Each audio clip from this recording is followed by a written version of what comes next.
Welcome. Today, we're diving into what is essentially a profound training manual for the mind, and it comes to us from a classic sutra. We're going to explore the really rigorous path a bodhisattva takes to achieve this perfect state of clarity, not just for themselves, but for the benefit of every single being. So let's just start with a really big question, one that I think we've all asked ourselves at some point. How can we actually train our minds to cut through all the constant noise and find a real state of ultimate clarity and peace? It's a huge question, right?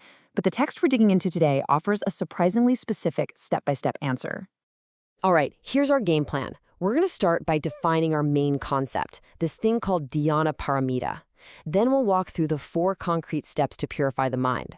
After that, we'll get into the 5 pretty extraordinary powers that come from this practice.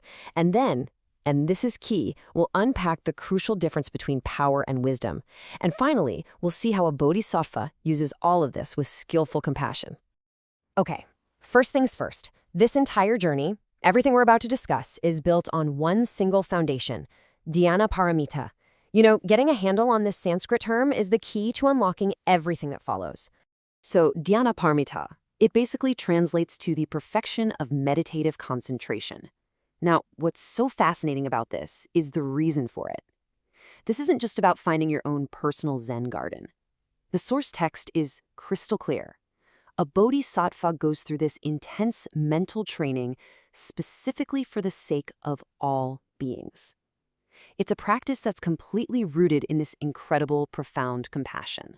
So the big question is, how is this actually done? Well, the text lays out this incredibly clear 4-step ladder of meditative states. You can think of each rung as a step higher on an ascent towards a mind that is just perfectly still, totally clear, and ready for compassionate action. The whole journey kicks off with the first dhyana. At this stage, you're actively separating your mind from all those worldly desires and, unwholesome states. It's a very conscious decision to just let that stuff go. Your mind is still thinking, it's still analyzing. The text calls this initial and sustained thought. But the result of this seclusion is this new kind of joy, one that doesn't depend on anything outside of you. This is really the first big step in purifying the mind, finding happiness within yourself, not out there in the world. Moving on to the second dhyana, the practice goes even deeper. That active analytical thinking process, it just stops.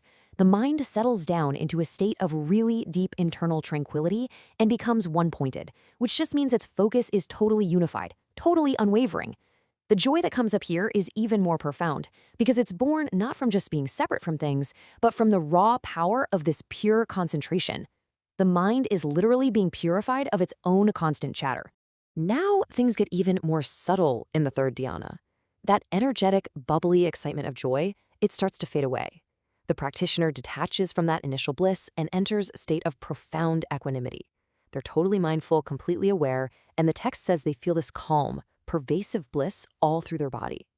At this point, the mind is being purified of even subtle attachments to feeling good, and it's finding a happiness that is just perfectly, beautifully balanced. And finally, we reach the fourth dhyana. Here, the practitioner goes beyond, everything. They abandon not just pain and sorrow, but also pleasure and joy. It's a state of pure, completely untouched equanimity and mindfulness. This is the ultimate purification of the mind from that constant push and pull of all our feelings, and it leads to this profound, unshakable stillness. So, what do you get after all that work? That's the crucial part, right? The sutra describes a mind that is pure, bright, undefiled, and totally free from any disturbances. And this isn't some end state where you just bliss out into nothingness. No, it's about forging an incredibly powerful and refined instrument. And what can this powerful new instrument do? Well, this is where it gets really interesting. The text explains that from this state of deep concentration, 5 extraordinary abilities or supernatural knowledges, they just naturally arise. And these aren't magic tricks. They're described as the fruits of a consciousness that's been fully developed and purified. These 5 powers are known as the Pancha Abhijñana. They are the divine eye, the divine ear, the knowledge of others' minds, the recollection of past lives, and the power of transformation. So let's break down what each one of these actually is.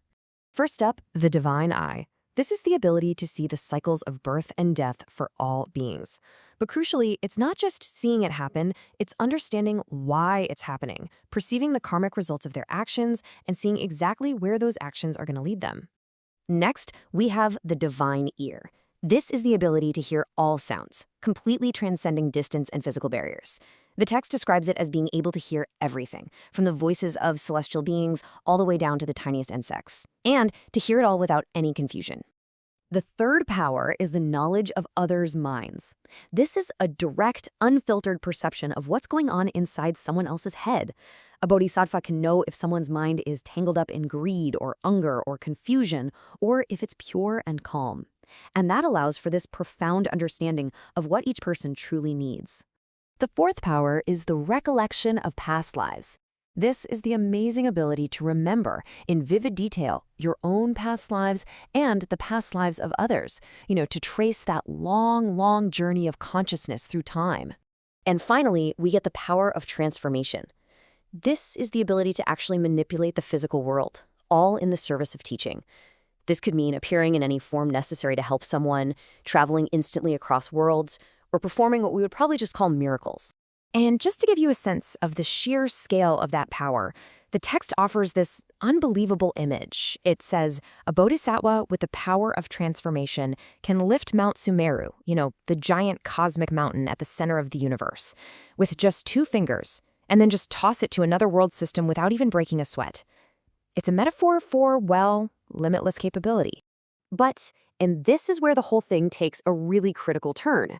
After describing these almost godlike abilities, the sutra immediately makes a hugely important distinction.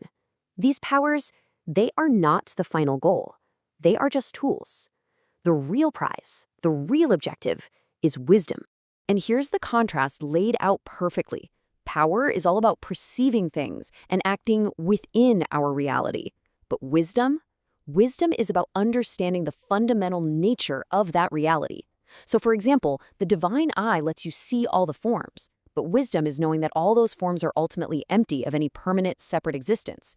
Hearing all sounds is power, knowing that sound itself is ultimately beyond words and concepts, that's wisdom. It's the difference between doing incredible things and understanding the very fabric of existence itself. So this brings us to the grand finale of the Bodhisattva's path. How do they bring together this profound inner wisdom with these incredible outer abilities? Well, the answer is through something called skillful means. So the whole point is this perfect, delicate balance. The bodhisattva is holding 2 things at once. In one hand, they have wisdom, that deep, silent realization of ultimate reality. And in the other hand, they have skillful means, using all their powers and abilities to compassionately engage with the world of appearances, all to help guide other beings out of their suffering. And this quote from the sutra just captures this whole idea perfectly.